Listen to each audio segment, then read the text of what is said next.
Ayol ikhwah rahimakumullah. Alhamdulillah, puji syukur kita hadirkan kepada Allah Subhanahu wa taala.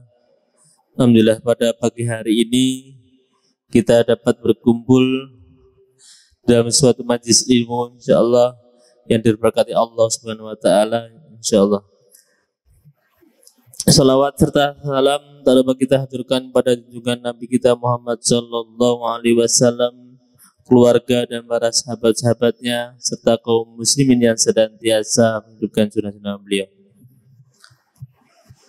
Para ikhwan rahimakumullah, alhamdulillah taklim pagi hari ini taklim niabah yang setiap bulan kita laksanakan demi ketaatan kita kepada Allah dan ulil amri. Tiap bulan kita laksanakan tiap minggu pertama. Ya, ini sekarang bertepatan dengan tanggal 5 Juni 2022. Para ikhwan, marilah kita buka taklim pagi hari ini dengan basmalah dan doa thalabul ilmi. Bismillahirrahmanirrahim. Rabbi zidni ilma, Allahumma anfa'ni bima 'allamtani wa 'allimni ma yanfa'uni warzuqni ilma. Untuk adzan berikutnya yaitu bacaan ayat suci Al-Quran yang akan dipimpin oleh Ustaz Sumanto. Kepada Ustaz Sumanto, silakan. Kepada para ikhwan yang ingin menyimak murotal baca Quran bersama, monggo dibuka surat Al-Muzammil. Surat ke-73 dari ayat awal. Jazakumullah. A'udzu billahi minasy syaithanir rajim. Bismillahirrahmanirrahim. Ya ayyuhal muzammil qumil laila illa qalila nisfahu aw inqus minhu qalila aw zid alayhi wa rattilil qur'ana tartila inna sanulqi alayka qawlan saqila inna nasyiatal laili hiya ashaddu wad'an wa aqwa wa muqila inna laka fin nahari sabhan tawila wal qurisma rabbika wa tabbatal ilaihi tabtila Rabbul masyriqi wal maghribi la ilaha illa huwa fattakhidhu wakila wasbir ala ma yaquluna wahjurhum hajaran jamila wadharni wal mukadzibina ulin na'mati wa mahilhum qalila inna ladaina anqala wa jahima wa ta'aman dha ghusatin wa 'adzaban alima yawma tarjuful ardu wal jibalu wa kanatil jibalu kasiban mahila inna arsalna ilaikum rasulan syahidan alaikum kama arsalna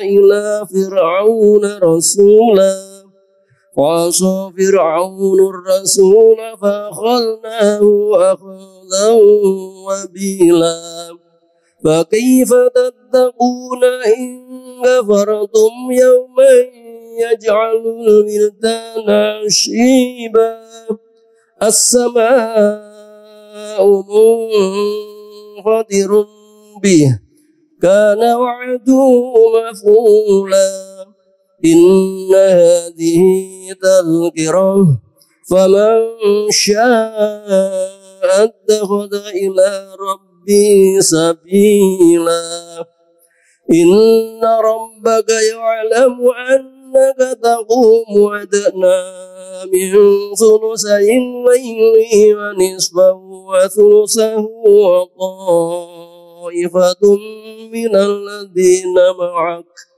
والله يقدر الليل والنهار علم أن لن تحصوه فتاب عليكم فاقرؤوا ما تيسر من القرآن علم أن سبقون منكم مرضى وآخرون يضربون في الأرض يبتغون من فضل الله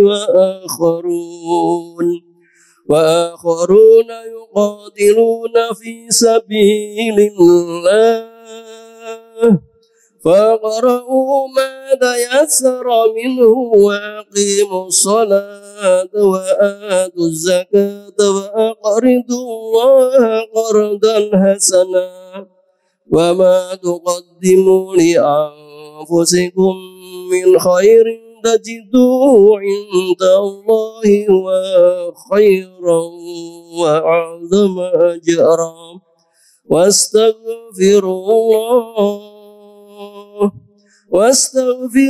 الله إن الله غفور رحيم بسم الله الرحمن الرحيم يا أيها المدثر قم فأنذر وربك فكبر وثيابك فطهر والرجز فاهجر ولا تمنن تستكثر ولربك فاصبر فإذا نقر في الناقور فذلك يومئذ يوم عسير على الكافرين غير يسير ذرني ومن خلقت وحيدا وجعلت له مالا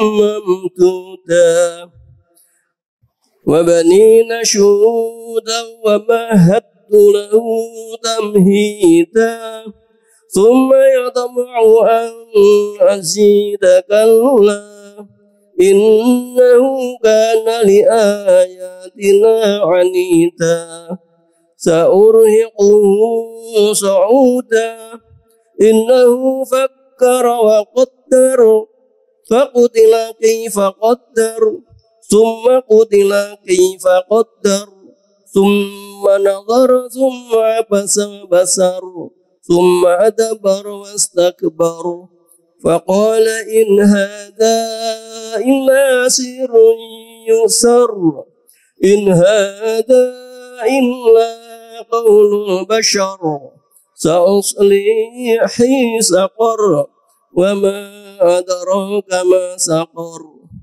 لا تبقي ولا تذر لواحة للبشر عليها 19 وما جعلنا أصحاب النار إلا ملائكة وما جعلنا عدتهم إلا فتنة للذين كفروا ليستيقن الذين أوتوا الكتاب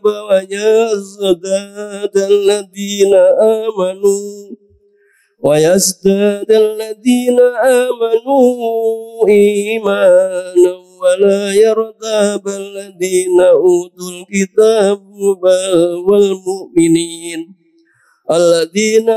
الكتاب والمؤمنون وليقول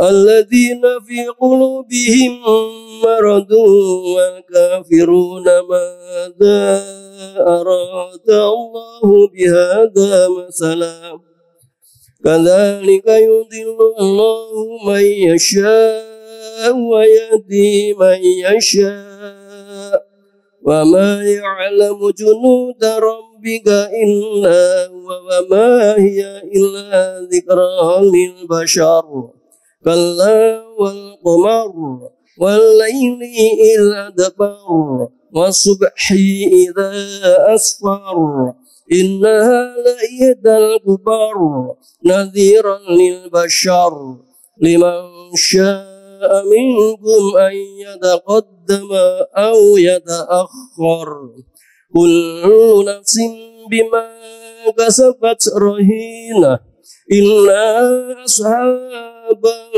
اليمين في جنات يتساءلون عن المجرمين ما سلككم في سقر قالوا لم نك من المصلين ولم نكن نطعم المسكين وكنا نهود على الخائضين وكنا نكذب بيوم الدين حتى أتانا اليقين فما تنفعهم شفاعة الشافعين فما لهم عن التذكرة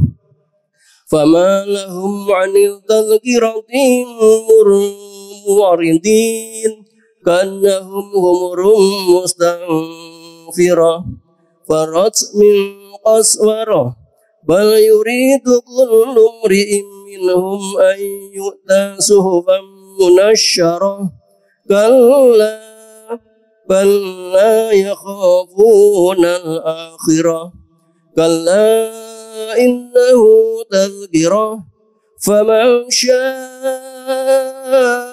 ذكره وما يذكرون إلا أن يشاء الله وأهل التقوى وأهل المغفرة صدق الله العظيم.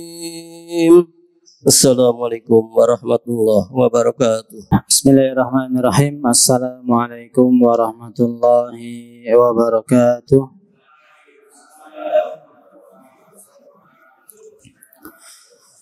Alhamdulillah ala ihsanih wa syukru lahu ala taufiqi wa amtinanih wa ashhadu an la ilaha illallah wahdahu la syarika lahu ta'ziman sya'nih wa ashhadu anna Muhammadan abduhu wa rasuluhu da'i ila ridwanih. Allahumma fa inna nusalli wa nusallim ala nabiyyina Muhammadin wa ala alihi wa ashabihi wa man tabi'a hudahu wa istanna bi sunnatihi ila yaumiddin, amma ba'd. Para ikhwan muslimin muslimat rahimani wa rahimakumullah. Alhamdulillah, setelah kita libur ya bulan Ramadan, taklim niabah kita sudah mulai selenggarakan kembali. Harapannya adalah karena ini sebagai salah satu santunan dari niabah kepada para ikhwan, karena memang terus terang selama ini dari niabah barangkali belum bisa maksimal terjun ke riyasah, maka taklim niabah adalah salah satu bagian dari santunan niabah kepada para ikhwan sekalian. Oleh karenanya kami sangat menganjurkan dan sangat mengharapkan kepada para ikhwan yang ada di riyasahnya masing-masing agar saling mengingatkan terkait penyelenggaraan taklim niabah. Karena sekali lagi ini juga bagian dari informasi. Barangkali nanti akan ada beberapa informasi yang disampaikan baik oleh pematerinya maupun oleh niabah.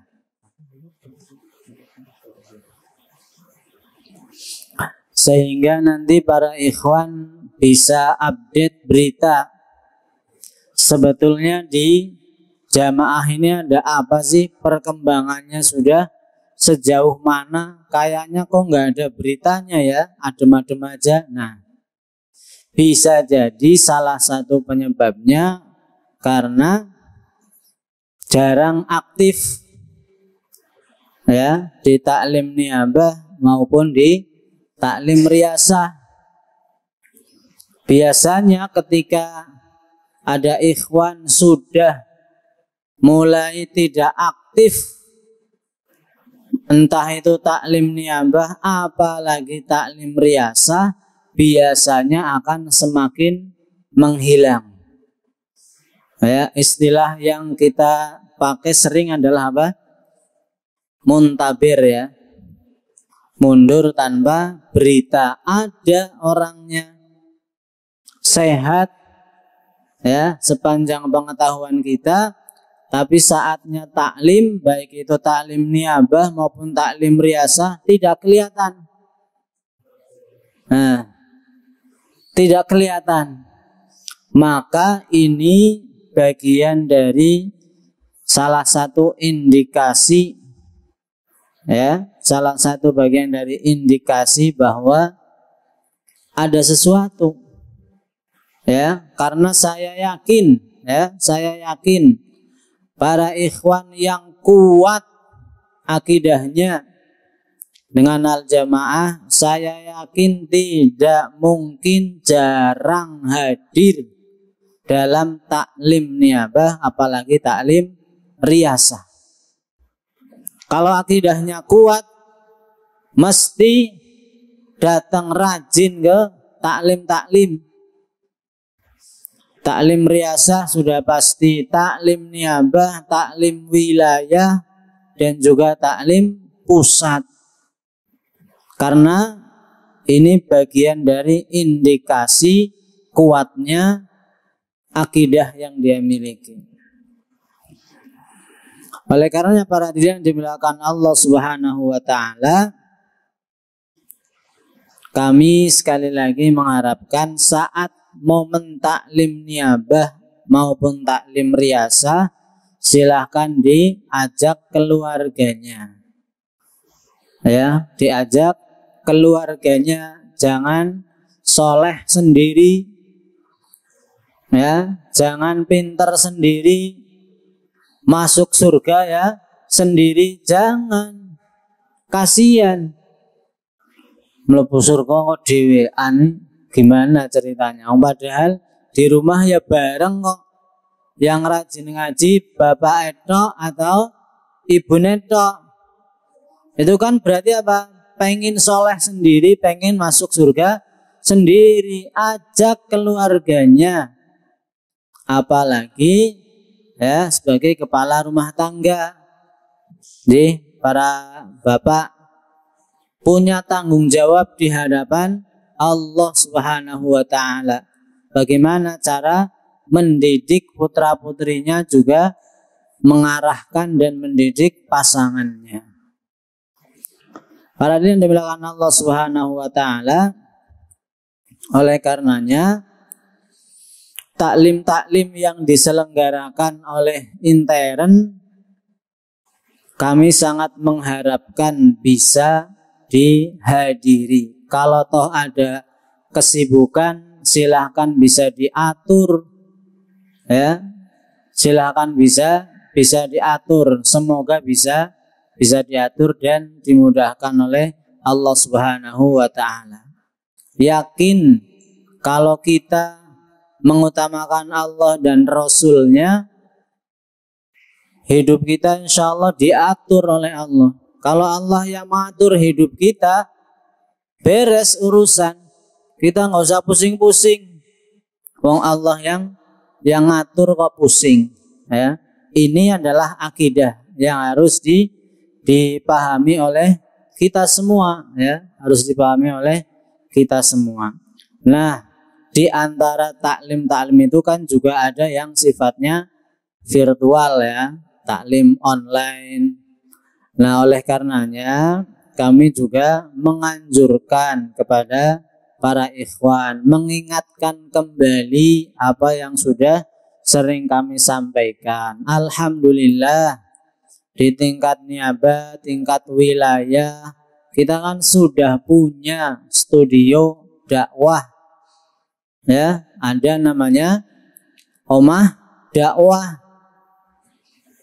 Nah, media ini milik kita. Makanya harus kita harus sering kita lihat, harus sering kita buka materi-materi dan pemateri-pemateri. Saya kira juga memiliki kemampuan kompeten untuk menyampaikan sebuah materi. Jadi kalau kita rajin buka channel-channel yang lain, maka kita juga harus tanamkan dalam diri untuk buka punya kita, ya, yaitu Omah Dakwah. Sekarang subscribernya berapa, Mas Rosid? Berapa? 1.400. Sudah berapa lama? 2 tahun ya. 2 tahun 1.400. Rata-rata nonton paling banyak, ingat nggak berapa?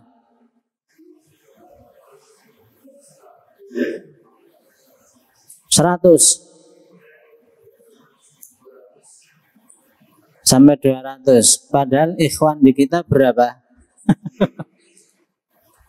Ini yang tahu ini siapa berarti?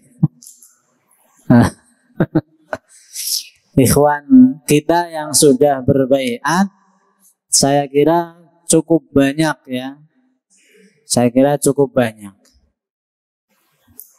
Berarti ada mulai sekarang ya, mulai sekarang mari para ikhwan ya, silahkan bisa dibuka. Kan kita juga sudah ada YouTube, sudah ada Facebook, apalagi Instagram ya. Instagram, Telegram ada? Belum ada. Ya, yang sering kita pakai kan itu. Silahkan para ikhwan yang dirahmati Allah Subhanahu wa taala untuk bisa sering membuka. Ya, sering membuka, di subscribe ya. Kemudian di-share, ini juga penting. Ya, ini juga penting. Silakan di-share. Kalau nanti kepanjangan, barangkali nanti kan sudah ada rencana dari tim Omah Dakwah akan disingkat kajian-kajiannya, potongan-potongan kajian supaya lebih menarik. Para ikhwan dirahmati Allah Subhanahu wa taala, itu terkait dengan pembinaan dari tingkat niabah ya. Sekali lagi pada para ikhwan, apalagi saya masih ingat betul bahwa Imamul Muslimin sangat menekankan kepada kita untuk menghadiri taklim riyasah. Sempatkan hadir dalam taklim riyasah. Ya, kalau ditanya sibuk, saya kira semua kita juga punya kesibukan ya. Kalau ditanya begitu, maka bisa diatur ya. Semoga bisa diatur. Kemudian para ikhwan dirahmati Allah Subhanahu wa taala, kita sering dengar berita ya, kaderisasi dari organisasi lain juga cukup masif ya, sangat masif sekali, dan perkembangannya cukup signifikan. Nah, kita ini kan berada di Al-Jamaah, tapi terkait kaderisasi kita menjadi masalah yang cukup serius ya. Suban, Fityah, Fatayat saja yang tadinya ada taklimnya sekarang vakum ya, sudah berapa tahun tidak ada taklim Suban. Padahal saya terakhir dulu, saya pernah menangi ya. Taklim muslimat masih jalan nggak ini? Belum mulai. Rencana mulai kapan? Kapan-kapan. Taklim muslimat ini belum berjalan. Taklim suban, ya, fityah dan fatayat juga belum berjalan. Yang berjalan baru apa? Taklim riyasah dan taklim niabah, itu pun ya, itu pun yang hadir apa? Belum maksimal. Yang hadir belum maksimal dalam taklim niabah maupun taklim riyasah. Nah, ini kan menjadi masalah yang cukup serius ya, dan ini harus kita pikirkan bersama. Kalau hanya ngandelin ustadznya saja untuk pembinaan, saya kira berat. Maka salah satu cara yang paling mudah kepada setiap keluarga untuk mengingatkan kepada keluarganya, ngajak untuk hadir di taklim. Taklim niabah, taklim riyasah. Karena ini kan rutin, sering ya. Taklim riyasah sepekan sekali, taklim niabah sebulan sekali. Kalau taklim wilayah kan belum tentu setahun sekali. Ya, belum tentu. Makanya para hadirin dimuliakan Allah Subhanahu wa taala, terkait dengan kaderisasi kita harus memberikan porsi lebih ya, karena ini masalah kita bersama ya. Kita harus mulai memikirkan kalau generasi-generasi awal kita kan sudah mulai banyak yang dipanggil Allah Subhanahu wa taala. Ya, sudah mulai banyak yang dipanggil oleh Allah Subhanahu wa taala. Yang kelihatan senior kan sudah mulai berkurang.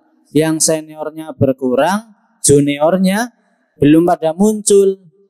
Nah, ini kan masalah serius. Maka kami mengharapkan ya, di samping kepada para umara untuk bisa barangkali memberikan solusi, juga yang paling ringan adalah senantiasa mengingatkan, mengajak keluarganya untuk hadir dalam kegiatan-kegiatan yang diselenggarakan oleh jamaah muslimin ayah Hizbullah. Para ikhwan Allah Subhanahu wa taala, saya kira ini yang bisa saya sampaikan di kesempatan pagi hari ini. Mudah-mudahan bisa sebagai ya gambaran sekaligus sebagai motivasi bagi kita agar kita lebih semangat lagi, agar kita lebih rajin lagi ngajak-ngajak keluarga ya untuk hadir dalam taklim, khususnya taklim niabah dan taklim riyasah. Saya kira itu paling dari Allah Subhanahu wa taala. Aku qouli hadza, astaghfirullahaladzim. Assalamualaikum warahmatullahi wabarakatuh. Syukran jazakallahu khairan katsiran kepada Naibul Imam Ustaz Miftahul Iman yang tadi telah memberikan nasihat-nasihatnya kepada kita, dan juga kita diingatkan bahwa kita untuk senantiasa untuk membantu dakwah di dunia maya, dakwah internet, dengan tetap membuka, subscribe dan meng-like serta membagikan di channel YouTube kita Omah Dakwah Al-Hikmah. Dengan membuka, subscribe dan men-like, ada juga termasuk juga mendapatkan ilmu di dalamnya, dan ada kajian-kajian yang disampaikan dalam channel tersebut. Sekaligus juga antum semua sekaligus membantu untuk dakwah melalui media.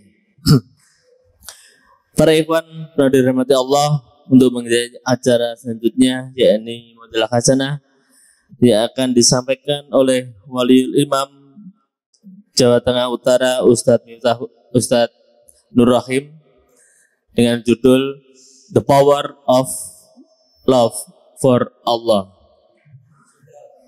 Ya, nanti kalau maksudnya apa? Nanti kita dengarkan tausiah yang akan disampaikan oleh Waliul Imam Ustadz Nur Rahim. Padanya kami persilakan. Bismillahirrahmanirrahim. Assalamualaikum warahmatullahi wabarakatuh.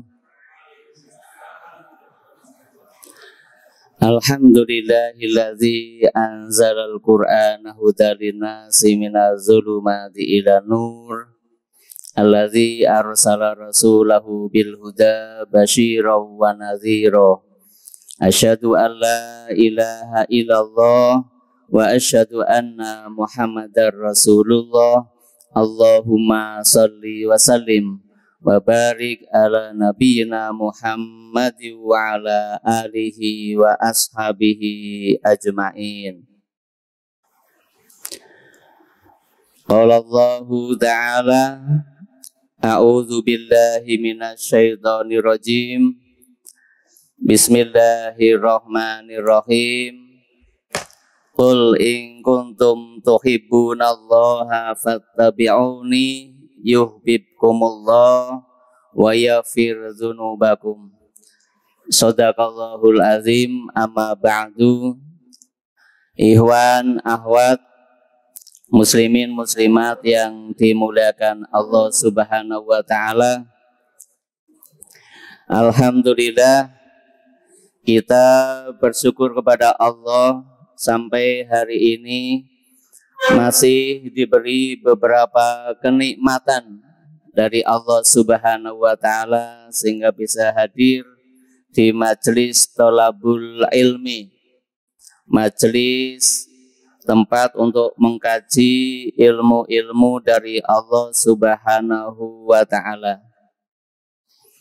Mudah-mudahan hadir kita jadi wasilah, jadi asbab dimudahkannya kita masuk ke dalam surganya Allah Subhanahu wa taala.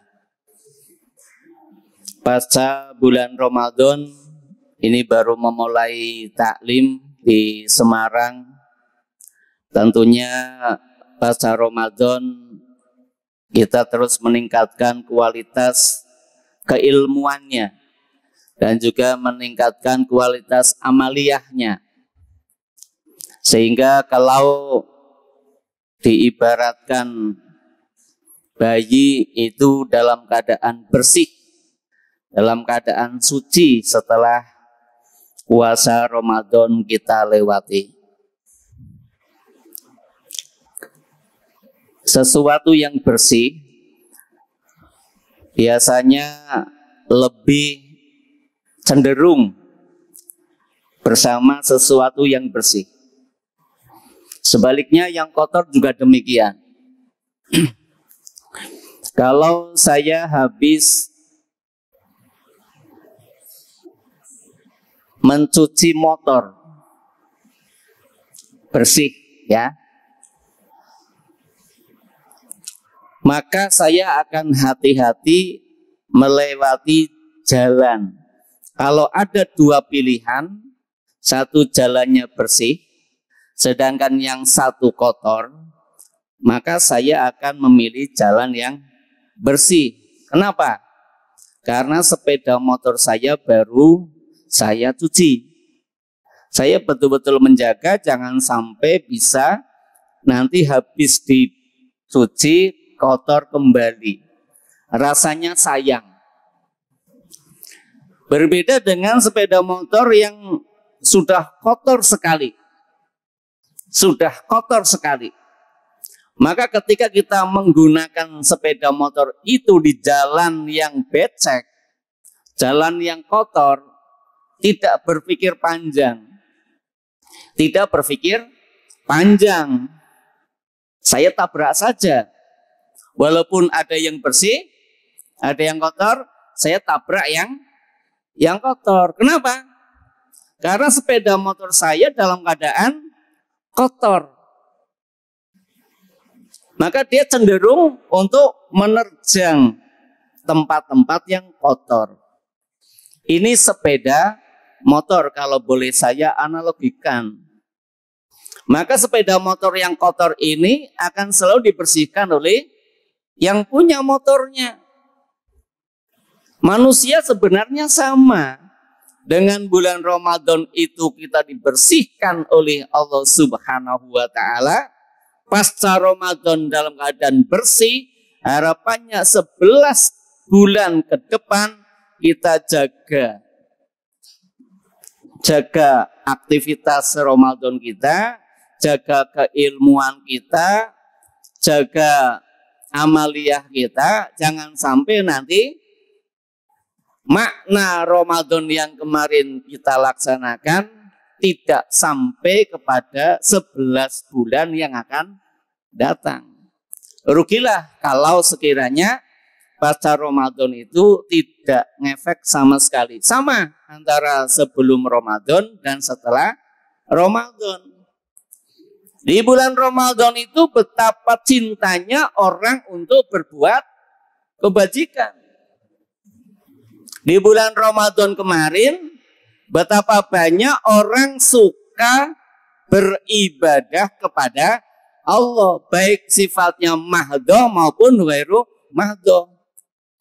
Ya mahdoh, sholat 5 waktu ke masjid, sholat tarawih, tadarus, dan juga yang lainnya.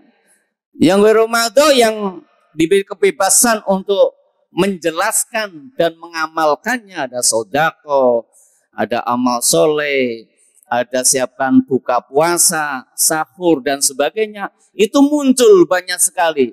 Jadi di bulan Ramadan itu Allah turunkan karunia-Nya berupa kecintaan terhadap perbuatan baik, terhadap perbuatan yang bisa menyebabkan untuk hatinya bersih dengan perbuatan itu. Karena ibadah itu salah satu fungsinya bisa memperbaiki hati kita. Dengan berbuat ibadah atau berbuat kebajikan, ngefek kepada akidah, kepada ilmu, kepada amaliyah yang kita lakukan. Dan itulah bagian dari ajrun minallah. Bagian dari pahala dari Allah. Pahala dari Allah itu salah satu wujudnya adalah kita oleh Allah Subhanahu wa taala digiring untuk senantiasa dalam rel kebenaran. Itu bagian dari pahala yang Allah berikan kepada kita semuanya. Sehingga ketika seseorang senantiasa istiqomah di dalam kebenaran, sebenarnya dia sedang mendapatkan pahala dari Allah Subhanahu wa taala agar tetap dia dalam keadaan kebenaran. Hadirin rahimakumullah, apakah pasca Ramadan itu kita masih cinta dengan amaliyah Ramadan atau tidak? Buktinya adalah 11 bulan ke sana. Maka dalam kesempatan kali ini saya akan membicarakan tema tentang cinta. Tentang cinta yang orang menjadi tertarik ketika membicarakan tentang cinta. Yang pertama, Allah Subhanahu wa taala berfirman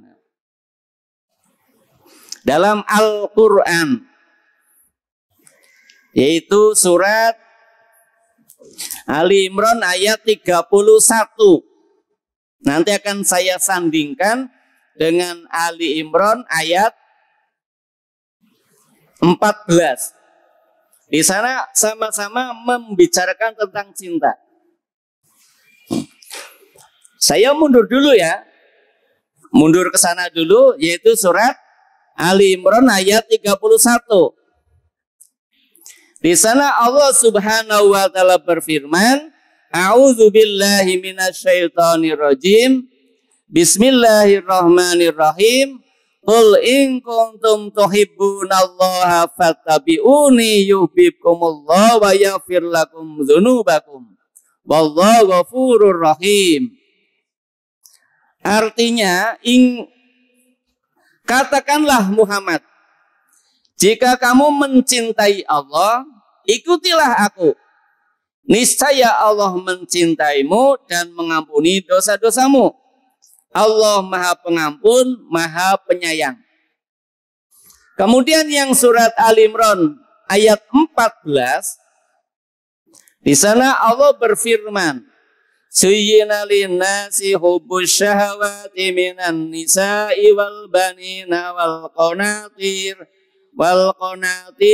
muqantarati minaz zahabi wal fiddati wal khailil musawwamati wal an'ami wal harth. Dzalika mata'ul hayatid dunya wallahu indahu husnul ma'ab. Sambilkan terjemahnya ya di sini. Sungguh dijadikan terasa indah dalam pandangan manusia cinta terhadap apa yang diinginkan berupa perempuan-perempuan, anak-anak, harta benda yang bertumpuk dalam bentuk emas dan perak, kuda pilihan, hewan ternak, dan sawah ladang.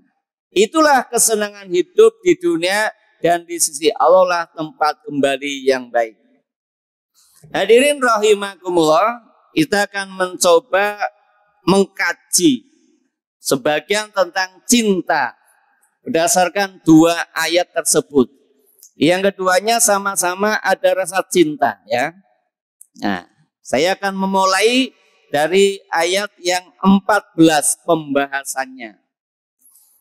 Di dalam ayat 14 Allah Subhanahu wa taala di sana menjelaskan bahwasanya manusia itu diberi kecenderungan, keinginan untuk mencintai. Nah, yang dicintai yang pertama adalah minan nisa, para wanita. Wal banin, yang kedua anak. Wal qanatiril muqantarati, apa? Harta benda yang bertumpuk. Wujudnya apa? Minaz zahabi, emas, wal fiddati, perak, wal khailil musawwamati, dan kuda pilihan, wal an'am, dan sawah ladang. Wal an'am adalah hewan ternak. Wal hars, wal hars adalah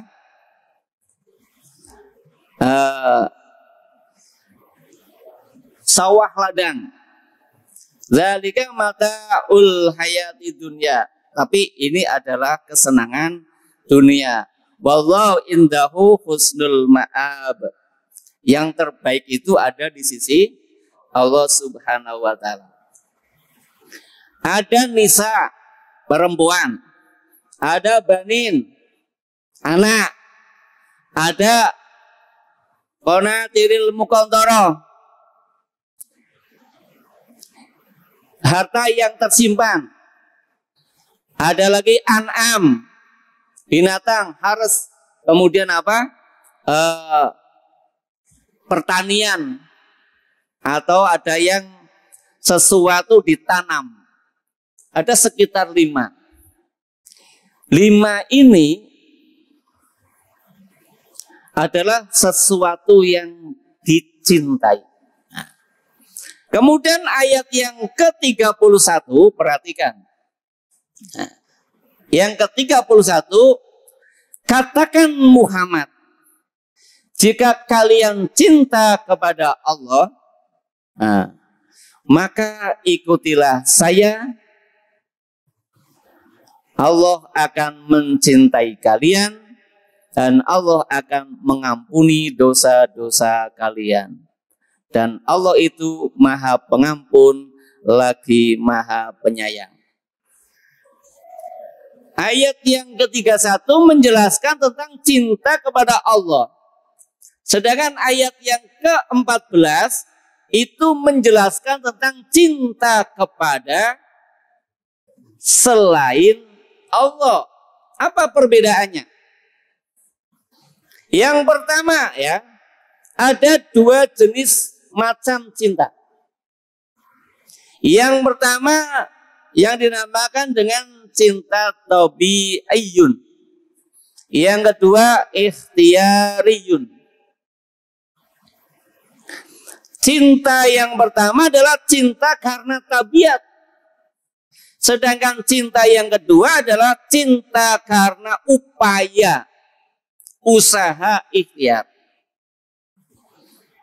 Urusan cinta karena tabiat, setiap manusia itu memiliki syahwat untuk mencintai kepada yang lain. Hal ini tidak perlu diajari, tidak perlu dikaji, tidak usah ngaji, tidak usah sekolah. Pasti orang ini otomatis sudah mencintai. Ini yang namanya cinta karena tabiat. Karena watak manusia diciptakan oleh Allah untuk mencintai 5 hal itu. Kalau orang laki-laki melihat wanita cantik, kemudian dia suka, wajar tidak? Wajar. Sekalipun orang tua. Nah, Pak Haji Rafiq lihat wanita gadis cantik berjalan, dia suka. Wajar enggak? Wajar. Tabiatnya memang suka itu.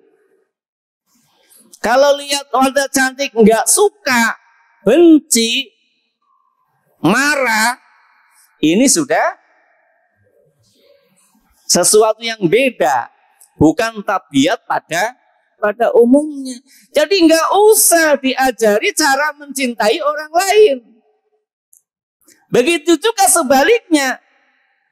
Walaupun di sana ada an-nisa, ya, bukan berarti ayat ini hanya berlaku untuk laki-laki. Nisa sama-sama.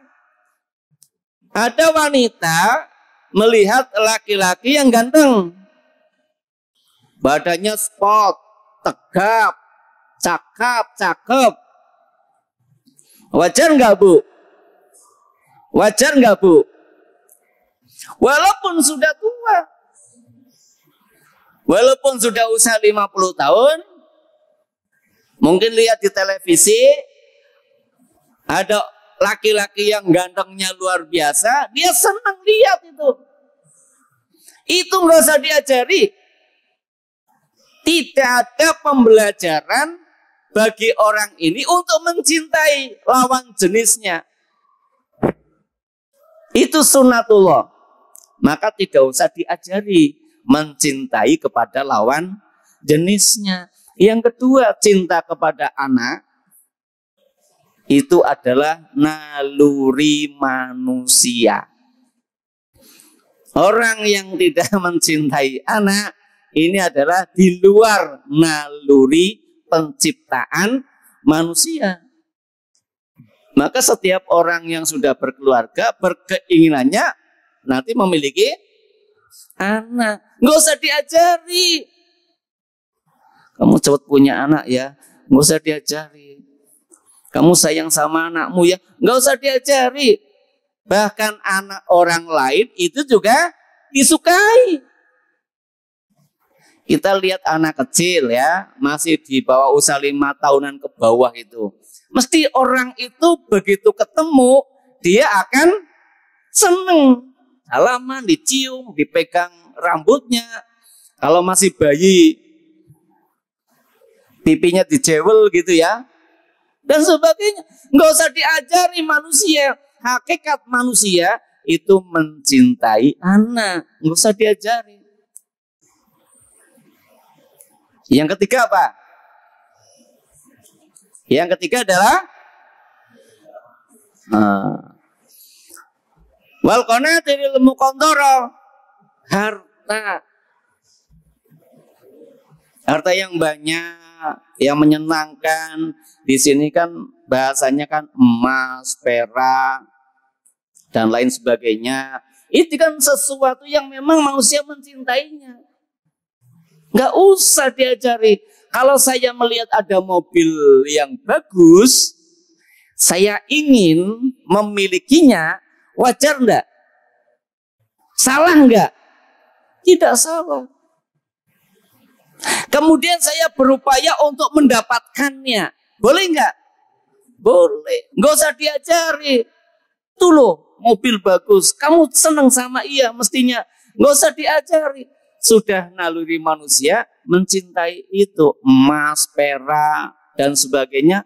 Itu tidak usah diajari. Ini yang namanya cinta karena tabiat manusia memang diciptakan untuk mencintai barang-barang semacam itu.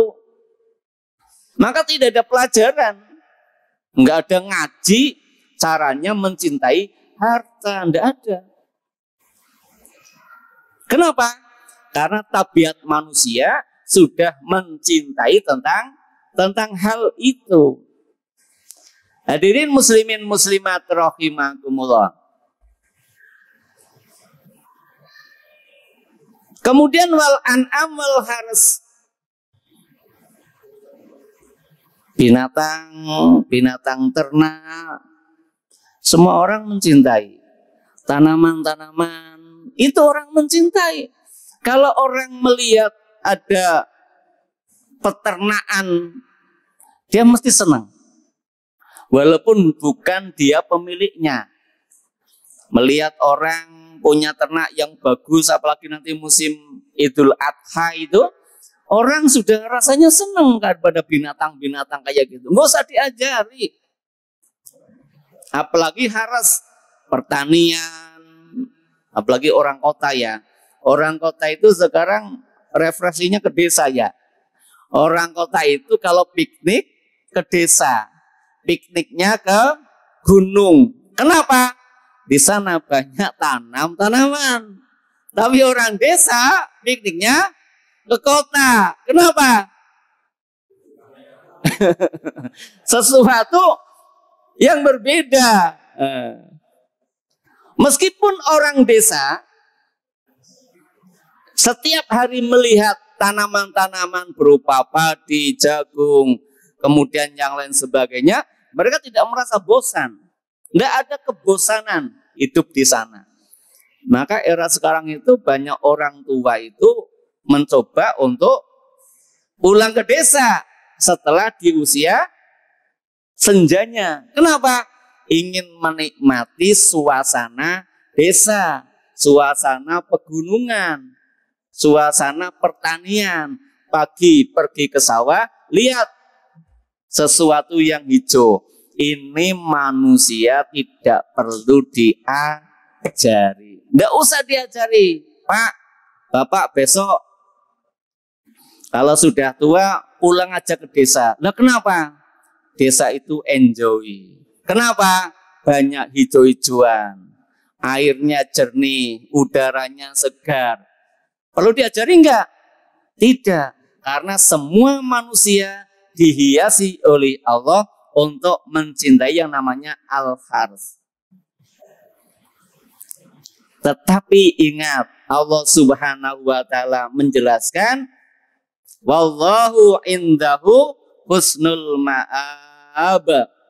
Itulah kesenangan hidup di dunia dan di sisi Allah tempat kembali yang berbaik. Itu semuanya adalah kesenangan dunia. Sekali lagi, itu kesenangan dunia. Senang sama lawan jenis itu hanya di dunia. Senang kepada anak itu hanya di dunia. Senang kepada harta benda itu di dunia. Senang kepada ternak, kepada pertanian itu adalah mataul dunia. Itu adalah kesenangan di dunia. Tidak usah diajari, manusia pasti akan mencarinya. Ya, manusia pasti akan mencarinya. Tapi diingat, warning dari Allah, itu kenikmatan di dunia. Sedangkan kenikmatan yang terbaik itu ada pada Allah kelak pada hari kiamat. Kalau demikian, maka enggak usah. Apakah 5 ini kita tidak perlu dapatkan? Jangan keliru. Ini kewajiban kita untuk memperolehnya. Sekali lagi saya bilang kewajiban. Kewajiban kita untuk memperolehnya, bukan membiarkan. Kalau ada pemikiran, alah urusan dunia hanya sebatas sebentar kok, selesai. Tapi nanti di akhirat yang utama, saya lebih utama untuk akhirat. Ini keliru pemikirannya. 5 ini kita capai dengan baik sebagai sarana untuk akhirat. Jadi di dunia itu hasanah, di akhirat hasanah. Kalau kita etos kerjanya tinggi, itu berpahala. Jangan dikira disiplin bekerja tidak berpahala. Kenapa? Ini dijadikan sarana untuk kenikmatan nanti di akhiratnya. Maka jadilah muslim yang memang kuat semangat dalam urusan ma'isyahnya. Burung saja pagi berangkat, kemudian pulang sudah kenyang. Bahkan membawa, ada yang burung punyawan membawa makanan disimpan nanti untuk diberikan kepada anaknya. Yang penting mau bergerak. Jadi urusan yang kayak gitu, Allah telah memberikan gambaran kepada burung. Pagi berangkat, sore udah dapat. Itu rutin, berangkat dapat. Manusia dikasih akal. Maka pagi berangkat, insya Allah Allah kasih jalan keluar. Tapi kalau pagi nggak berangkat, nggak dapat. Besok lagi nggak berangkat, nggak dapat. Kalah dengan burung. Maka manusia beri akal, berangkatlah. Pagi berangkat, pulang sore. Itu bagian dari ibadah kepada Allah Subhanahu wa ta'ala. Tetapi ingat, jadikan itu sarana untuk menuju ke akhirat. Kenikmatan dunia itu kecil. Mata'ul qalil adalah kenikmatan yang kecil. Panjenengan kumpul dengan suami dan istri, yang paling nikmat itu lama apa sebentar? Lama apa sebentar?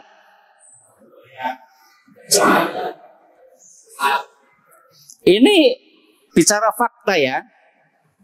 Kumpul dengan suami istri, ikut kenikmatannya sebentar, selesai. Ya enggak? Itu yang namanya qalil di dunia. Panjenengan makan enak, yang saya gambarkan ya. Saya minum ini seger enggak? Nah, saya coba ya. Itu seger ini, minum ini. Kalau saya minum 1 tegukan ya.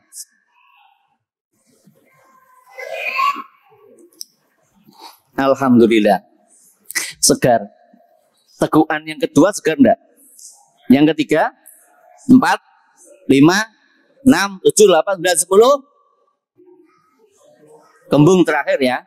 Itu yang namanya qalil. Berapapun harta kalian, minum ada batasnya. Makan juga sama. Piring pertama nikmat. Piring kedua? Piring ketiga? Coba. Piring keempat, kelima? Waregen ho, akhirnya malah sakit. Inilah Allah sudah memberikan satu gambaran bahwa kenikmatan dunia itu sifatnya adalah qalil, sedikit. Ini yang dinamakan cinta tabi'iyun, tabiat manusia yang Allah ciptakan sudah membawa itu. Sekarang apa perbedaan dengan ayat yang ke 31? Nah, ayat yang ke-31 surat Ali Imran juga sama. Di sana menjelaskan dengan tuhibun, hubbun, sama-sama cinta. Tapi yang ayat 31 inilah yang dinamakan dengan cinta al-ikhtiyar. Yang artinya adalah upaya. Manusia diciptakan tidak ada rasa cinta kepada Allah. Manusia diciptakan tidak ada rasa cinta kepada nabinya. Cinta perjuangan, cinta taklim, cinta sihat, cinta infak, cinta zakat. Tidak ada. Manusia hakikatnya itu tidak ke sana. Hakikatnya tidak ke sana. Kalau mencintai Allah, sudah naluri di dalamnya, apa perlu pembelajaran? Perlu taklim enggak? Perlu ngaji enggak? Beda ini beda. Maka yang kedua adalah al-ikhtiar. Ini cinta karena memang harus diupayakan. Ya, cinta yang harus diupayakan. Kalau tidak diupayakan, tidak akan mendapatkan itu. Kalau tidak diupayakan, tidak mungkin cinta Allah. Kalau tidak diupayakan, tidak mungkin cinta nabinya. Kalau nggak diupayakan, nggak mungkin cinta taklim. Ya, tadi Naib menyampaikan taklim riasah. Nah, maka pekan ini saya minta data kepada semua Naib. Bulan ini taklim niabah itu hadir berapa? Real. Saya minta real jumlahnya berapa. Kemudian taklim riasah satu pekan ini yang hadir berapa? Real. Nanti data akan kami jadikan sebagai riset. Kenapa dan mengapa? Sebagian data digunakan nanti untuk bahan untuk dimusyawarahkan. Kalau sudah dilaporkan keseluruhan, maka diketahui taklim yang diselenggarakan di wilayah kita dari 5 niabah hadir 30%. Ini data. Taklim riasah yang jumlahnya ada 17 riasah, satu pekan ini yang hadir sekian 40%. Ini adalah data. Nah, inilah data yang akan kita pelajari. Kenapa sampai hadirnya angka itu? Bulan ini saya minta kepada para naib untuk betul-betul mendata ya jumlah hadirnya. Hadirin rahimakumullah. Cinta yang karena diupayakan ini kalau tidak dilakukan proses pembelajaran maka tidak mungkin akan mendapatkannya. Beda dengan cinta kepada harta benda. Nggak usah ngaji, sudah berangkat kerja sendiri, sudah bisa. Tapi urusan cinta kepada Allah ini, maka apa? Harus memang diikhtiari. Harus diupayakan. Kalau tidak diupayakan, tidak dapat. Maka antara cinta karena tabiat dan karena ikhtiar nanti akan berperang.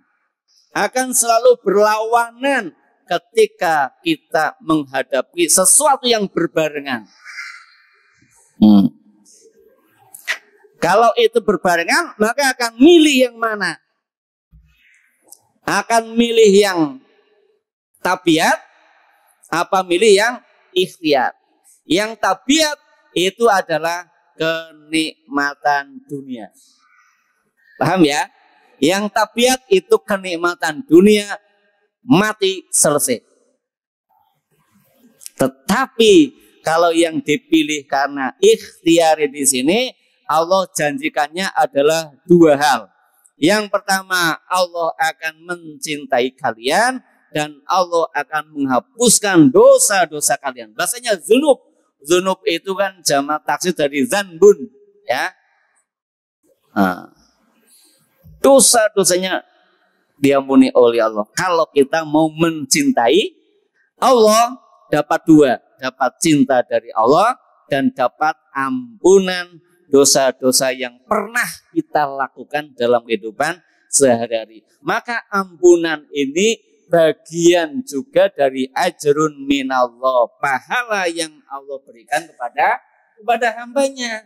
Yang pertama tadi saya sampaikan, ajrun yang pertama adalah Allah tetapan kita untuk senantiasa melaksanakan perintah Allah, senantiasa dalam al-haq, dalam kebenaran. Itu bagian dari pahala dari Allah.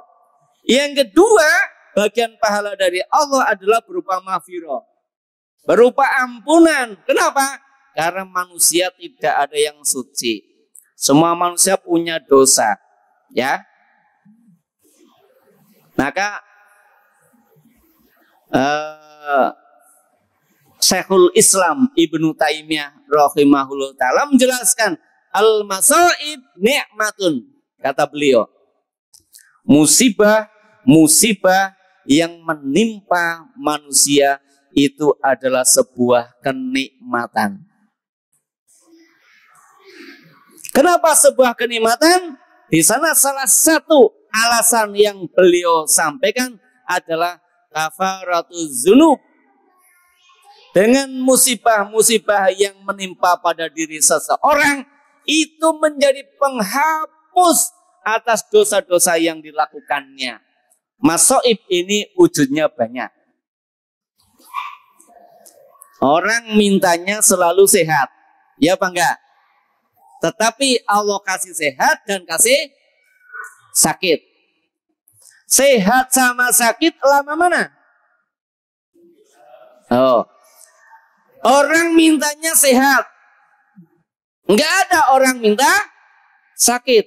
Tapi Allah kasih dua-duanya. Yang Allah ya kasih sehat, Allah juga kasih sakit. Kalau diberi sehat, Allah itu memberi peluang kepada kita untuk optimal dalam berjuang di jalan Allah Subhanahu wa ta'ala. Optimal itulah ketika dalam keadaan sehat. Maka Nabi pesan, jaga 5 perkara, salah satunya adalah sehatmu sebelum sakitmu. Allah kasih sehat itu Allah memberikan peluang kepada kita optimal berjuang di jalan Allah Subhanahu wa ta'ala. Ini adalah kenikmatan akhirat. Ya. Ini kenikmatan akhirat. Optimal berjuang di jalan Allah, kenikmatan akhirat. Kenikmatan dunia tadi sudah. Hadirin rahimakumullah. Kemudian orang kasih sakit itu diantara hikmahnya adalah kafaratuz dzunub, menghapus dosa-dosa yang dilakukannya. Kalau boleh saya gambarkan, kalau ada whiteboard, saya gambar kursi Pak. Coba kita berimajinasi ya. Ada kursi, ini meja ya Pak ya, ini meja. Nah, meja ini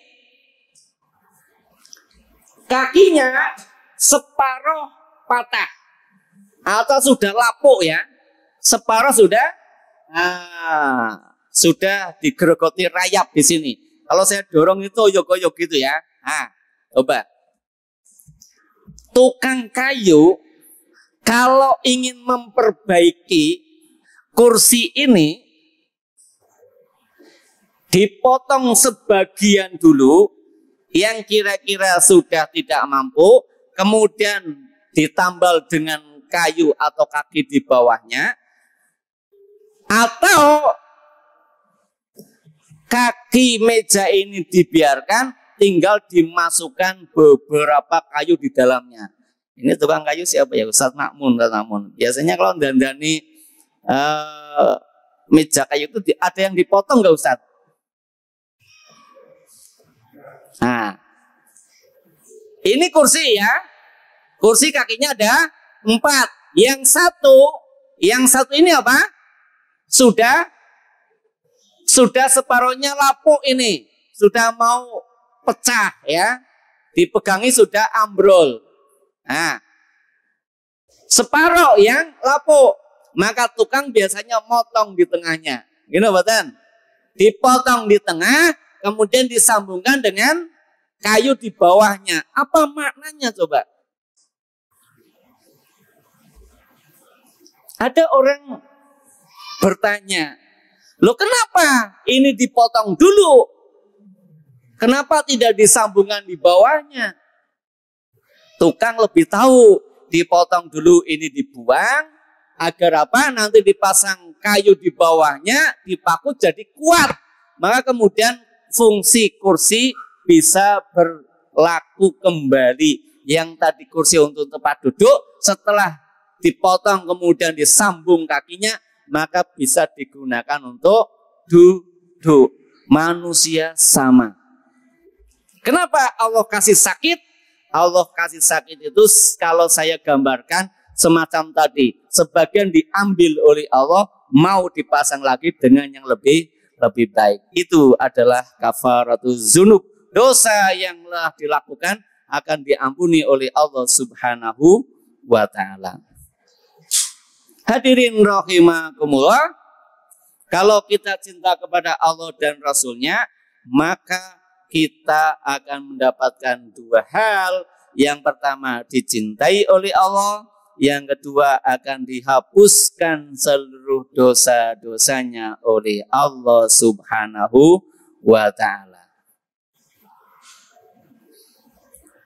Ada sebuah hadis yang pernah saya sampaikan, ya, atau belum ya? Ini ada sebuah doa ya. Doa agar mendapatkan cinta Allah. Tapi tidak ada tuntunan dari Nabi doa agar cinta wanita, doa cinta anak-anak, enggak ada. Doa cinta kepada harta benda, pertanian, enggak ada. Rasul itu menjelaskan, di samping kita ikhtiar mendapatkan cinta dari Allah, ada doanya, Allahumma inni as'aluka hubbak wa hubba may yuhibbuk wal amal alladhi yuhibbuk wal amal alladhi yuballighuni hubbak. Allahumma zal hubbak ahabu ilayya min nafsi wa ahli wa minal ma'il barodi. Itu doa maksurat, harus dibaca oleh kita agar mendapatkan cinta Allah. Yang pertama, Allahumma inni as'aluka hubbak. Ya Allah, saya mohon kepadamu cintamu. Mohon kepada Allah agar apa? Mendapatkan cinta dari Allah. Tidak hanya dan cinta orang yang mencintaimu. Mendapatkan cinta dari Allah, mendapatkan cinta orang yang mencintai Allah. Kita cinta kepada sesamanya itu karena cintanya kepada Allah. Kenapa saya cinta sama seseorang? Karena dia mencintai Allah. Kenapa dia mencintai saya? Dia orang yang cinta kepada Allah. Dan yang ketiga adalah wal amalil ladzi yablughuni hubbak. Yang ketiga, ya Allah, saya mohon kepadamu amalan yang bisa menghantarkan saya bisa mencintai Engkau. Amalan yang bisa menghantarkan saya bisa mencintai kepada Engkau. Ya Allah, jadikanlah cintaku padamu melebihi cintaku kepada diri saya sendiri, cintaku kepada keluarga saya sendiri, dan melebihi dari air yang dingin. Ditutup dengan doa yang sangat indah. Ya Allah, jadikanlah cintaku kepada Engkau ya Allah melebihi cintanya kepada diri saya sendiri, melebihi cintanya kepada keluarga saya, dan melebihi daripada air yang dingin yang rasanya nikmat, yang namanya seger enak. Jadikan itu ya Allah tidak melebihi cintaku kepadamu. Hadirin rahimakumullah.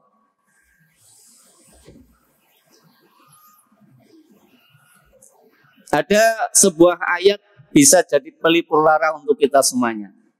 Ya. Allah Subhanahu wa taala berfirman ya. Di antaranya dalam Al-Qur'an surat Al-Baqarah ayat 38. Saya potong, faman tabi'a hudaya fala khaufun alaihim wala hum yahzanun. Nah, orang yang mengikuti petunjukku akan dapat dua. Yang pertama, fala khaufun alaihim, tidak akan ada rasa takut, wala hum yahzanun, tidak ada rasa sedih. Apa yang dimaksud dengan rasa takut? Tidak akan muncul orang yang mengikuti petunjuk Allah Subhanahu wa taala. Di sana dijelaskan yang dimaksud adalah fala khaufun alaihim fima yastaqbilunahu min amril akhirah. Orang yang ikut petunjuk Allah, dia tidak akan rasa takut atas apa nanti yang akan dihadapi di kampung akhirat. Kenapa? Kampung akhirat adalah kampung pertanggungjawaban dan kampung balasan. Kehidupan akhirat itu adalah kehidupan yang sesungguhnya. Kehidupan dunia adalah kehidupan yang sifatnya sedikit dan hanya sementara. Begitu orang meninggal dunia, maka akan diaudit oleh Allah Subhanahu wa taala. Setelah itu kemudian akan diberikan balasan oleh Allah. Orang yang mengikuti petunjuk dari Allah, maka fala khaufun alaihim, dia tidak akan takut atas apa nanti yang akan dihadapi di akhiratnya. Kenapa? Karena dia sudah tabi'ah hudaya. Kemudian yang kedua, sebagai pelipur harta, walahum yazanun, enggak sedih. Tidak sedih apa-apa yang dulu di dunia itu terlewatkan. Apa-apa yang di dunia itu yang tadi saya sebutkan 5 ya. Nisa, banin, qanatil muqantara, anam, haras. Bila itu belum kita dapatkan dengan sempurna atau belum dapatkan sama sekali, maka tidak akan sedih apa yang telah dilewatkan dulu di dunia. Kenapa? Dia akan kasihkan besok di akhirat.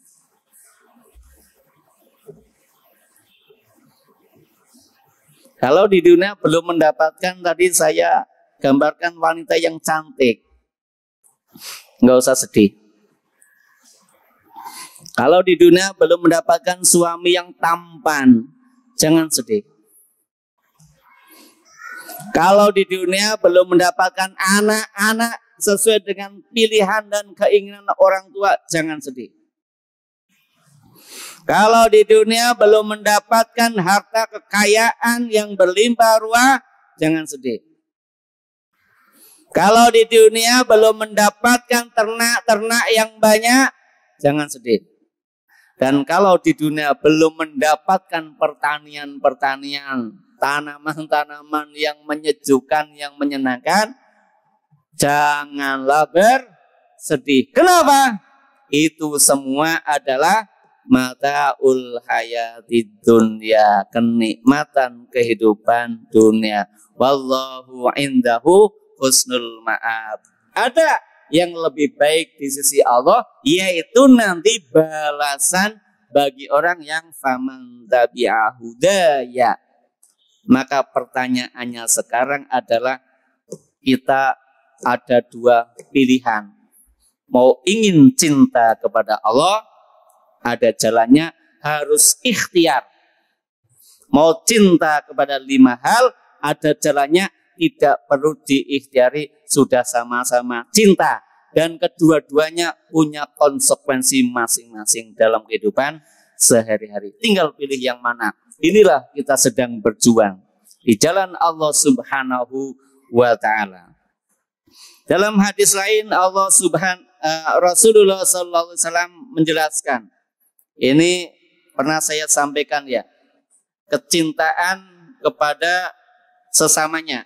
Tadi kan Allahumma ini as'aluka hubba may yuhibbuk, ya, yang kedua. Ya Allah, saya minta kepadamu cintanya orang-orang yang mencintai Engkau. Ya Allah, orang-orang yang mencintai Engkau mudah-mudahan mencintai saya. Itu maksudnya. Ya Allah, jadikanlah orang yang mencintai Allah itu, dia cinta kepada saya. Kenapa? Bisa jadi kecintaan seseorang yang mencintai Allah, mencintai saya, itu jadi asbab kita mendapatkan kebaikan di akhirat. Rasul bersabda, "Lau anna rajulaini," sekiranya ada dua orang, tahaba fillah, yang saling mencintai karena Allah. Ahaduhuma bil masyriqi wal akharu bil maghrib. Salah satu orang itu ada di belahan timur, sedangkan yang lainnya ada di belahan barat. La jama'a bainauma yaumal qiyamah. Pasti Allah akan kumpulkan dua orang yang saling mencintai karena Allah, meskipun ada di ujung barat dan di ujung timur. Fayaqul, kemudian dikatakan padanya, hadzalladzi ahbabta fiyya. Allah berfirman, inilah orang yang dulu di dunia kamu cintai karena saya. Ini orang yang dulu kau cintai karena saya. Saya kumpulkan di sini karena engkau dulu mencintai orang itu dan cintanya karena saya. Hadirin rahimakumullah. Sebenarnya kita hidup itu tidak bisa dipisahkan secara teritorial maupun secara alam. Ya, secara teritorial itu orang yang beriman itu tidak dibatasi tempat satu dengan yang lainnya. Muslim satu dengan yang lainnya itu saling mencintai. Bahasa Nabi, masyrik dan maghrib itu menunjukkan lintas teritorial.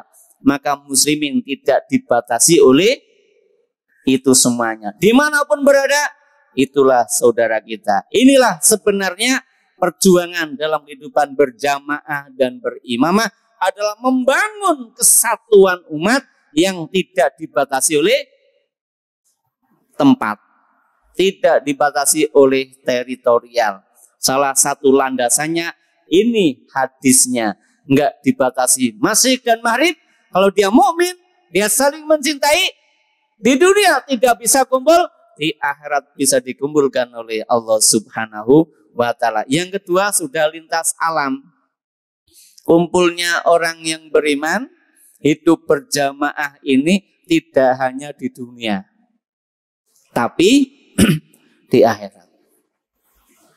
Kalau sebagian harta kita kemudian digunakan untuk membantu melalui Aqsa Working Group, 1.000, 100.000, 1 juta, 2 juta, kasihkan ke sana. Kenapa? Karena sebagian saudara-saudara kita ada yang kedinginan di negeri sana, di negeri Palestina, di negeri yang lainnya, kedinginan. Karena cintanya kita kepada Allah Subhanahu wa ta'ala, kita berikan uang 100.000. Itu memberikannya karena Allah Subhanahu wa ta'ala, tidak pernah ketemu, maka besok di hari kiamat la jama'a bainahuma, pasti Allah kumpulkan di antara keduanya. Akan dikatakan oleh Allah, hadzalladzi ahbabta fiyya. Ini di dunia dulu orang yang kau cintai karena saya kumpulkan sekarang. Kira-kira kumpulnya di surga apa di neraka? Kira-kira kumpulnya di surga apa neraka? Sekali lagi, orang yang mencintai karena Allah, walaupun jaraknya jauh, pasti dikumpulkan oleh Allah di akhirat. Kira-kira tempatnya di mana? Hadirin rahimakumullah. Untuk membangun akidah kita dalam berjamaah dan berimamah itu memang harus berakidah pilihan. Harus militan betul agar betul-betul besok Allah kasihkan itu. Allah cintai, Allah hapuskan dosa-dosa kita. Yang pertama, knowledge. Harus berdasarkan ilmu. Melaksanakan kehidupan berjamaah dan berimamah itu harus dengan ilmu. Setelah ilmu baru diimani, bukan anggar percaya tapi tanpa ilmu. Ilmunya ada dulu baru lakoni, dipercaya, ilmunya ada. Ilmu sampai kepada hari akhirat, Allah sudah tuntun agar apa? Meniru Rasulullah sallallahu alaihi wasallam. Qul in kuntum tu'minuna fattabi'uni, ittiba kepada saya. Ittiba kepada Nabi itu buktinya cinta kepada Allah. Untuk bisa ittiba kepada Nabi, banyak ilmunya. Nabi adalah pemimpin umat,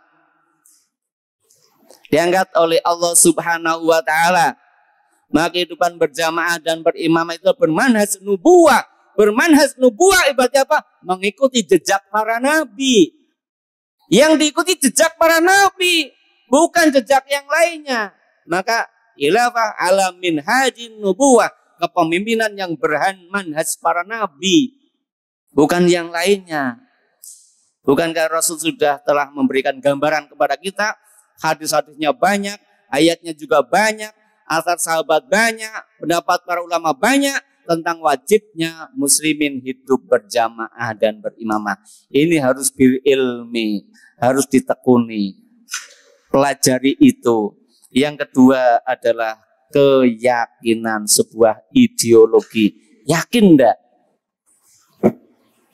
Sekarang kita bertanya kepada diri kita sendiri, yakin enggak kalau jamaah imamah itu adalah hakun minallah?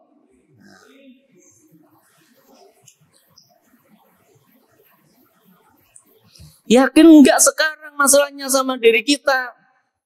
Jangan-jangan kita meragukan apa yang diperintahkan oleh Allah dan Rasulnya dan para sahabat. Setelah punya ilmu, yakin apa tidak kita? Kalau yakin, maka dia akan istiqomah, ya. Dia akan konsisten. Dia akan lanjut terus. Karena apa? Setelah adanya ilmu, kemudian saya punya keyakinan adalah hakun minallah, itu adalah hak dari Allah Subhanahu wa taala, maka kita bisa lihat yang ketiga adalah ritualnya, amaliyahnya, wujudnya dari ilmu dan wujud daripada keyakinan apa kepada diri kita sendiri.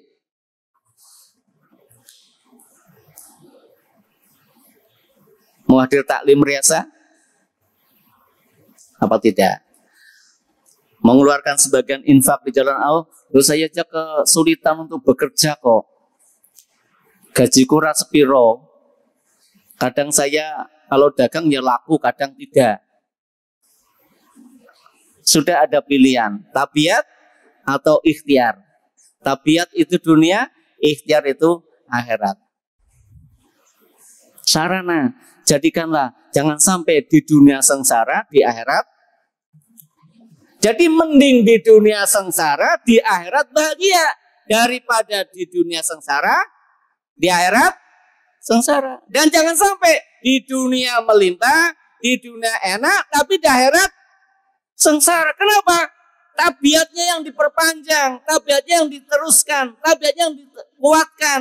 Tapi ikhtiarnya tidak dilanjutkan. Maka bisa jadi di dunia itu bahagia, di akhirat sengsara.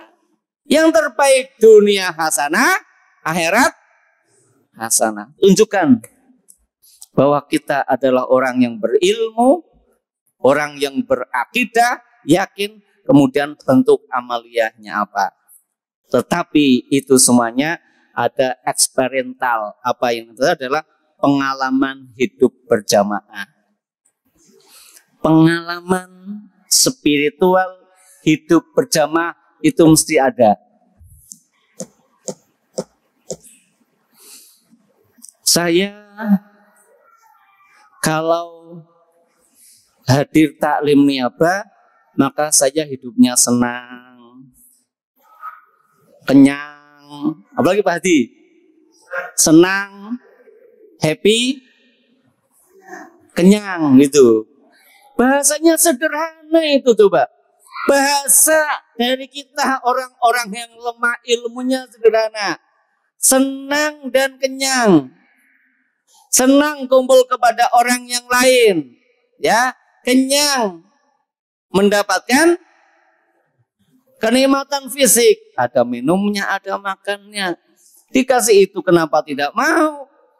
Ini sebuah pengalaman yang sifatnya kecil. Pengalaman yang besar itu banyak sekali. Sekarang pengalaman yang kita alami yang membuat kita menyadarkan dirinya tentang kebenaran jamaah dan imamah apa. Pengalaman ini ketika kita dapatkan bisa mampu memotivasi diri kita sendiri. Tetapi pengalaman ini memang harus diperjuangkan. Kalau kita diam, tidak ada pengalaman. Kalau kita cuek, tidak ada pengalaman. Itu urusan umaro, tidak ada pengalaman. Tapi ketika kita sudah mulai konsisten itulah ya, kemudian kita melaksanakannya adalah pengalaman-pengalaman spiritual yang akan didapatkannya. Waktu saya jadi naib ada yang berkomen begini, saya kalau diamanat naib sampai beberapa hari, kok yo daganganku tambah laris gitu.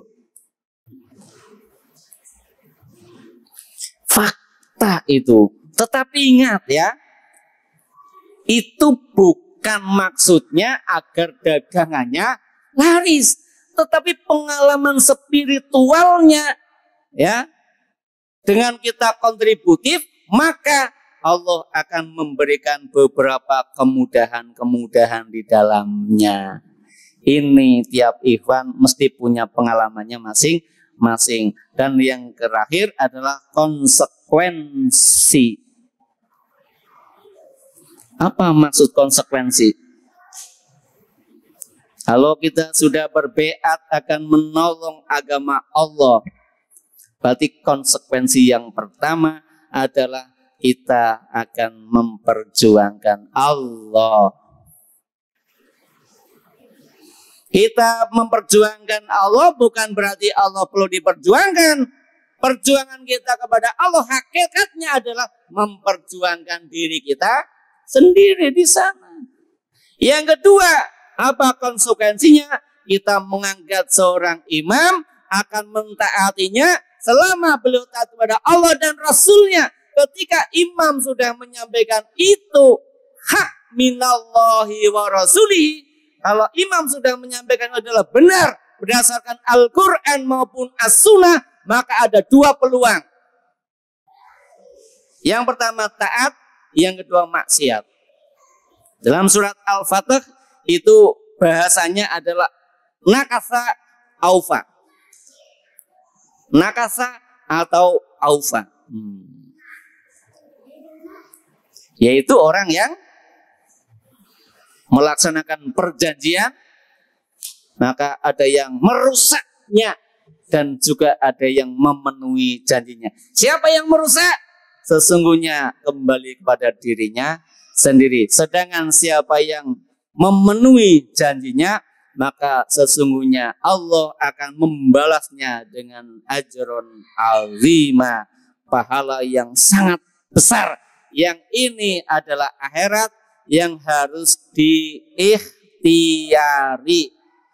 Urusan akhirat harus diikhtiari, harus diupayakan, harus diusahakan. Kalau tidak kita lakukan, tidak mendapatkan. Tapi mataul hayati dunia tidak perlu ikhtiar. Pasti orang sudah mencintai 5 urusan itu. Maka yang terakhir ingin saya sampaikan dalam hal ini adalah sebuah pertanyaan. Pasca ini ada perubahan tidak dalam kehidupan berjamaah dan berimamah?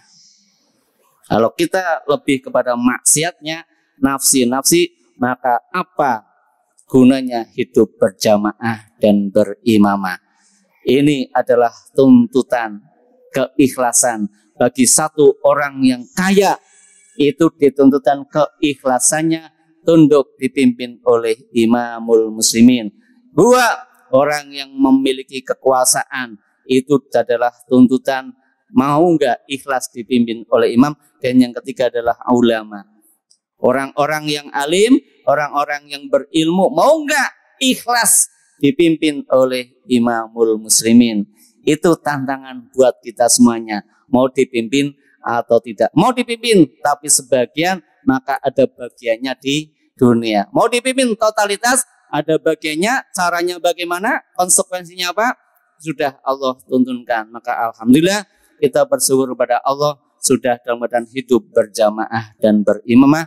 Mudah-mudahan Allah merahmati kita semuanya dan mudah-mudahan terus berkembang dan mudah-mudahan kumpul kita tidak hanya di dunia, mudah-mudahan termaksud yang dimaksud oleh Rasul nanti akan dikumpulkan oleh Allah dalam keadaan saling mencintai Allah dan dikumpulkan di surganya Allah Subhanahu wa ta'ala. Amin ya rabbal alamin. Demikian yang bisa saya sampaikan. Astaghfirullahaladzim. Wassalamualaikum warahmatullahi wabarakatuh. Alhamdulillah, syukran jazakumullah khairan pada Waliul Imam Ustadz Nur Rahim.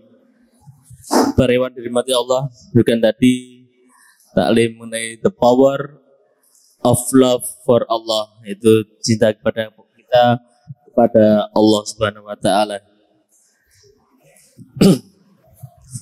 Tadi disampaikan ada dua cinta, yaitu cinta tabiat dan cinta ayat. Para ikhwan yang dirahmati Allah, dengan tadi taklim yang disampaikan oleh Ustadz Nur Rahim, demikian serangkaian acara pada siang hari ini. Taklim pada kita tutup taklim pada siang ini dengan doa kafaratul majelis. Subhanakallahumma rabbana wa bihamdika asyhadu an la ilaha illa anta astaghfiruka wa atubu ilaik. Akhir kata, assalamualaikum warahmatullahi wabarakatuh.